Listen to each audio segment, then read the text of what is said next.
बिस्मिल्लाहिर्रहमानिर्रहीम। अस्सलाम वालेकुम नाज़रीन, प्रोग्राम रोज़ा और सेहत के साथ हम एक बार फिर हाजिर हैं। मैं हूं आपके साथ फ़िज़ा रियाज। रोज़ाना लाहौर न्यूज़ आपके लिए खुसूसी ट्रांसमिशन लेकर आता है जिसमें हम आपको बताते हैं कि कैसे खुराक के ज़रिए आप अपनी सेहत का ख्याल रख सकते हैं। और रोज़ा जो कि इटसेल्फ एक ब्लेसिंग है, और रोज़ा रखने से, फास्टिंग करने से, हम चूँकि 14 घंटा फास्टिंग में रहते हैं तो उससे ये होता है कि हमारे बॉडी के अंदर वो तमाम जर्म्स जो कि हमें नुकसान पहुंचा सकते हैं, वो भूख की तपिश में, जैसे अल्लाह ताला फरमाता है कि जहन्नुम में जो गुनाह हैं वो जलते रहते हैं, तो इसी तरह जो हमारे स्टमक में जो आग लगी होती है ना, वो जरासीम को जलाती रहती है। तो इटसेल्फ रोज़ा एक ब्लेसिंग है। और हमारे साथ हमारे खूबसूरत मेहमान होते हैं जो हमें मुफीद मशवरे देते हैं, और आज भी हमारी हेल्थ एक्सपर्ट, न्यूट्रिशनिस्ट, डाइटिशियनिस्ट हमारे साथ मौजूद है, खतीजा वान। उनकी जानिब चलते हैं। अस्सलाम वालेकुम खतीजा, कैसी हैं आप? अस्सलाम वालेकुम। वालेकुम अस्सलाम। रमजान की बहुत बहुत मुबारकबाद आपको। आपको भी बहुत मुबारक। कैसे चल रहे हैं आपके रोजे? अल्हम्दुलिल्लाह बहुत अच्छे, बहुत अच्छे जा रहे हैं। क्यों आप, अच्छा आप तो पूरी पता होगा कि किस चीज में कितनी न्यूट्रिशन है और आपको कौन सी चीज सहरी में खानी है, कौन सी चीज अफ्तार में खानी है। पहले मुझे ये बताएं, आप समोसे पकौड़े खाती हैं कि नहीं? एग्जैक्टली होता ये है कि सारा साल हम बहुत ज्यादा एडवाइस कर रहे होते हैं, लेकिन उसको बहुत ज्यादा इम्प्लीमेंट नहीं कर रहे होते, या आप कह लें कि इस तरह से वेट मेंटेन हमारा जा रहा होता है कि वो इम्प्लीमेंट नहीं हो रहा होता। लेकिन रमज़ान की एक खासियत ऐसी है कि वन टू ऑल सभी एक ही रूटीन को लेकर बाउंड होते हैं, और वन टू ऑल सभी उसको फॉलो भी कर रहे होते हैं। लाइक इफ्तार सबको करना है, सहर सबको करना है, तो वो जो एक वो जो टीम इम्प्रेशन आ रहा होता है ना, उसकी वजह से माहौल या एनवायरनमेंट डिफरेंट हो जाता है। अदरवाइज तो कोई वेट लॉस कर रहा है, कोई नहीं कर रहा, कोई वेट मेंटेन कर रहा है, कोई नहीं कर रहा। लेकिन रमज़ान में ये जो सबको एक ही रेजिम में चलना पड़ता है ना, तो उसकी बरकत भी ज्यादा होती है और उसका मजा भी ज्यादा। दस्तरखान खूबसूरत लगता है जब सब मिलकर बैठ के अफ्तार करते हैं। Exactly. वैसे सबकी रूटीन अलग होती है, किसी का खाना किसी टाइम है, किसी का डिनर, लंच, ब्रेकफास्ट, सबका अलग अलग टाइम है, तो वो ये इकट्ठा कर देता है सारी खानदान को, तमाम मुसलमानों को। अब जो भी कोई काम कर रहा है, चाहे किसी की नाइट ड्यूटी है, चाहे किसी की डे ड्यूटी है, लेकिन इफ्तार और सहर ऐसी टाइमिंग्स हैं, ऐसा स्केड्यूल है कि आपको इकट्ठा कर देता है। और वो जो इकट्ठा करने का एक खूबसूरती होती है, वो बहुत ही अच्छी लगती है, ब्लेसिंग होती है। एग्जैक्टली वो यही तो अल्लाह की रहमत है। तो अब मुझे ये बताइए, मैंने आपसे वो पूछा था, आप हमें तो बहुत एडवाइस करेंगे कि भाई आपने ये नहीं खाना, आपने ये नहीं खाना, आप खुद भी क्या समोसे पकौड़े अवॉइड करती हैं या अफ्तार में खाती हैं? नहीं, हम खुद भी अवॉइड करते हैं और करना पड़ता है। तो मैं खुद भी थोड़ा इंडल्ज रहती हूँ, स्पेशली इन रमज़ान, कि आपको क्या बनाना है, किस तरह बनाना है। और मैं बहुत ज़्यादा इस चीज़ पे डिपेंड करती हूँ कि चीज़ें ज़्यादा से ज़्यादा मैक्सिमम ऑर्गेनिक हों, उसमें जितने भी इंग्रेडिएंट्स आप इस्तेमाल कर रहे हैं वो सेहत के लिए मुफीद हों। आप उन इंग्रेडिएंट्स का इस्तेमाल कम से कम करें जिसकी वजह से आपकी सेहत पे बुरा असर पड़ता हो। क्योंकि ऑब्वियसली जब हम कोई डाइट प्लान करते हैं और जब पेशेंट्स को हम मना कर रहे होते हैं किसी चीज़ से, तो पेशेंट्स फिर हमसे रिप्लेसमेंट्स भी पूछते हैं कि अच्छा ये तो आपने मना कर दिया, तो अब इसकी रिप्लेसमेंट क्या होगी। तो उस वजह से फिर आपको वो थोड़ा बहुत आइडिया आपको करना पड़ता है कि अच्छा इस चीज़ को बनाएंगे कैसे, क्या ये अगर ये चीज़ डीप फ्राई होती है तो क्या ये चीज़ फिर शैलो फ्राई भी हो जाएगी, या ये चीज़ बेक भी हो जाएगी, या ये एयर फ्राई भी हो जाएगी। एग्जैक्टली। तो फिर हमें थोड़ा सा रिप्लेसमेंट पे भी काम करना पड़ता है, थोड़ी इसकी रिप्लेसमेंट देनी पड़ती है। जब हम लो कैलोरी काउंट की तरफ जा रहे होते हैं तो उसमें आपको पूरा कुकिंग पैटर्न फिर देखना पड़ता है कि किस तरह से उसमें मॉडिफिकेशंस और इंटरवेंशंस आएंगी जो कि आपके खाने को हेल्दी बनाएंगी। बिल्कुल ठीक है। फर्स्ट ऑफ ऑल तो आप अपना पानी का इस्तेमाल अच्छा रखें, पानी को वक्फे से आप पीते रहें, और जितना ज़्यादा आप सिंपल वाटर लेंगे उतना ज़्यादा अच्छा है, रादर देन कि आप बहुत ज़्यादा मीठे मशरूबात का इस्तेमाल ना करें, क्योंकि बहुत ज़्यादा नमक या बहुत ज़्यादा चीनी भी हमारी बॉडी में इस तरह से इलेक्ट्रोलाइट इम्बैलेंस पैदा करती है कि उसको पीने के बावजूद, उसको कंज्यूम करने के बावजूद हमारी प्यास का एहसास खत्म नहीं होता। तो वो बेसिकली इलेक्ट्रोलाइट इम्बैलेंस होता है जो कि हाईली कंसंट्रेटेड ड्रिंक्स की वजह से हमें महसूस हो रहा होता है। और दूसरा ये कि जैसे मैंने कहा कि जो सीजनल फ्रूट्स होते हैं वो उनसे अच्छी रिप्लेसमेंट तो कोई है ही नहीं। जैसे आजकल खरबूजा है, तरबूज है मार्केट में, ये they are full of water content, और ये बहुत अच्छा आपकी बॉडी की रिक्वायरमेंट को पूरा करते रहते हैं। नहीं, जो हमें एसिडिटी होती है, जो डिस्टर्बेंस आती है, एसिडिटी होने की वजह ही ये है कि हम बहुत ज्यादा तली फ्राई चीजों की तरफ जाते हैं, हम बहुत ज्यादा फैंसी फूड की तरफ चले जाते हैं। आगे पीछे अगर हम हम वीकेंड्स पे अगर बाहर से खाना खाते हैं तो रमजान में तो 30 days without any break we have to take the fancy menu ना, चाहे हम घर में हैं चाहे हम बाहर हैं। तो वही बात कि जब हम इतने एक्टिव नहीं हैं, आपने खुद भी नोटिस किया होगा कि हम इफ्तारी के बाद भी एक रेस्टिंग मोड में होते हैं, लाइक सब अपना काम ख़त्म करके ही जाते हैं, ठीक है, और सहरी के बाद भी हम एक रेस्टिंग मोड में होते हैं, ठीक। हमारी रूटीन ऐसी है, सहरी के औकात ऐसे हैं, इफ्तार के औकात ऐसे हैं कि यूजुअली उसके बाद काम हम नहीं करते। और जब हम इतने एक्टिव भी नहीं हैं, जब हमने करना भी रेस्ट है, और फिर अगर हमने खाना भी इतना ज़्यादा ऑयल वाला खा लेना है और चिकनाई वाला खा लेना है और मिर्च मसालों वाला खा लेना है, और उसको कंज्यूम भी हम कोई बहुत ज़्यादा कंज्यूम करने के लिए भी कुछ नहीं कर रहे, तो फिर वो चीज़ें एसिडिटी का बायस बनती हैं। और स्पेशली डेली बेसिस पे एक तरह की चीज़ों का इस्तेमाल भी तेज़ाबियत का बायस बनता है। तो यही वजह है कि आप सिंपल खुराक खाएं, आप सादा खुराक खाएं, उसके न्यूट्रिएंट्स को आप पूरा रखें, रादर देन कि आप उसको बहुत ज़्यादा फैंसी कर लें।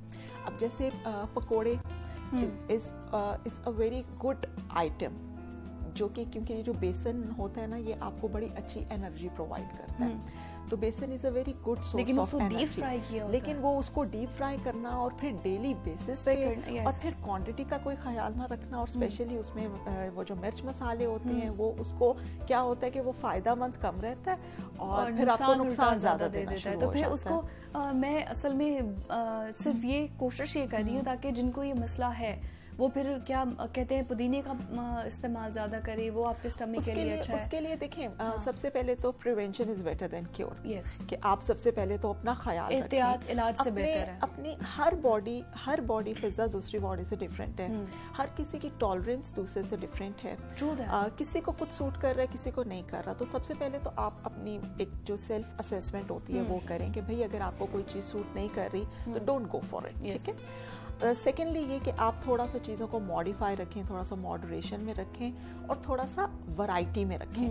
आप चीज़ों को बदल कर इस्तेमाल करें। अगर आज आपने कुछ फ्राइड आइटम्स इस्तेमाल कर लिए हैं तो एक दो दिन का ब्रेक देके दोबारा आप इस्तेमाल कर लें। लेकिन घर में दस्तरखान पे अगर फ्राइड आइटम ना हो तो लड़ाइयाँ हो जाती हैं भाई कि फ्राइड आइटम नहीं है, समोसे नहीं है, पकौड़े नहीं है। मैं बात कर रही थी जैसे prevention is obviously better than cure, लेकिन अब अगर आपको प्रॉब्लम हो गया एसिडिटी का तो उसके लिए फिर रेमेडीज पे आपको आना पड़ेगा।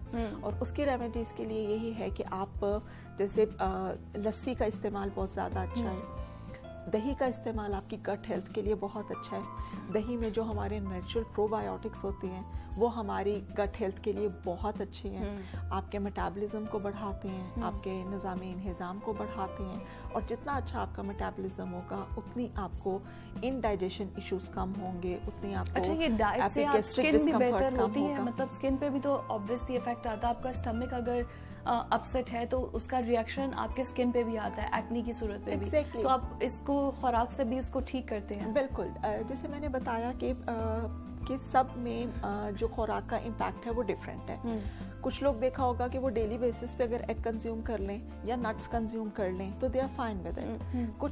कुछ आपने अपनी फ्रेंड्स को देखा होगा, कुछ ऐसी लड़कियों को देखा होगा, टीन एज में देखा होगा कि वो कहती हैं कि हम डेली अंडा कंज्यूम नहीं कर सकते, या हम नट्स का इस्तेमाल नहीं कर सकते, या हम जैसे ही फ्राइड खाते हैं तो we get the pimples on our faces, या हमारी एक्ने होना शुरू हो जाती है, या चेहरे पे एक डलनेस आना शुरू हो जाती है। तो चेहरे का हिसाब बिल्कुल ऐसे है कि जैसे एक जमीन अच्छी नहीं है तो उस पर फसल भी अच्छी नहीं है।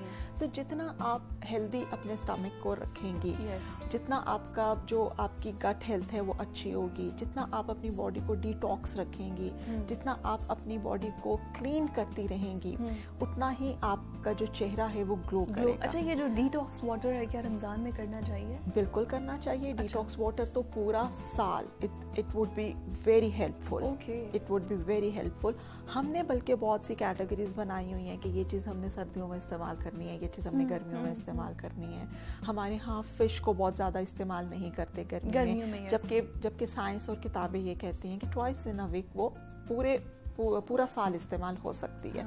इसी तरह नट्स की इतनी ज़्यादा इंपॉर्टेंस है, लेकिन हमने सिर्फ उसको बाउंड कर ली है सर्दियों के साथ और हीटर के साथ और एक्सट्रीम वेदर के साथ, और इतने अच्छे इसेंशियल ऑयल्स का जो एक ज़ख़ीरा है ना वो हम छोड़ देते हैं क्योंकि हम नट्स का इस्तेमाल बहुत ज़्यादा नहीं करते। इसी तरह हमने डिटॉक्स वाटर को बहुत ज़्यादा बाउंड कर लिया है, या तो अर्ली मॉर्निंग वॉक से पहले या वॉक के बाद, या जिम से पहले या जिम के बाद, या समर्स में। अदरवाइज आप ये देखो कि डिटॉक्स वाटर है क्या।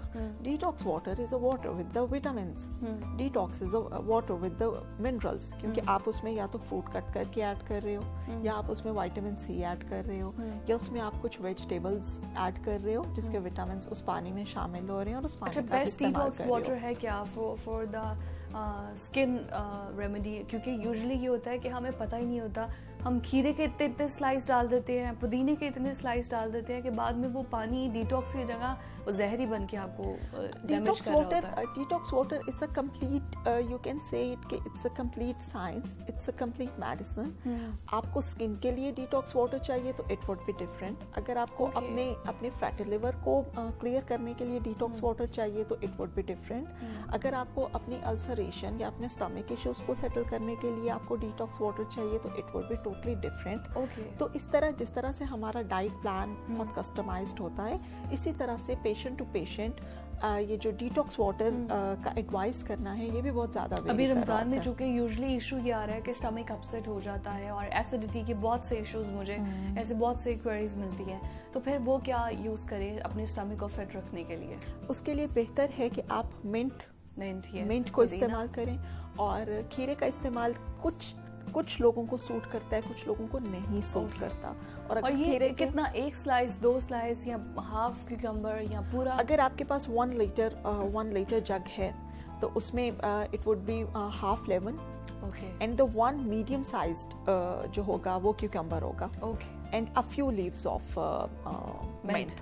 क्योंकि हमने तो देखा है कि यहाँ तो ग्रीन टी भी, क्योंकि ग्रीन टी से there is nothing lighter than green tea ना, लेकिन हम ग्रीन टी को भी ओवर बॉयल कर करके और उसमें थोड़ी सी इंग्रेडिएंट्स की क्वांटिटी को ज़्यादा करके वो इतना हम उसको स्कील कर लेते हैं, उसका रंग रूप, उसके फायदे सब हम बदल देते हैं।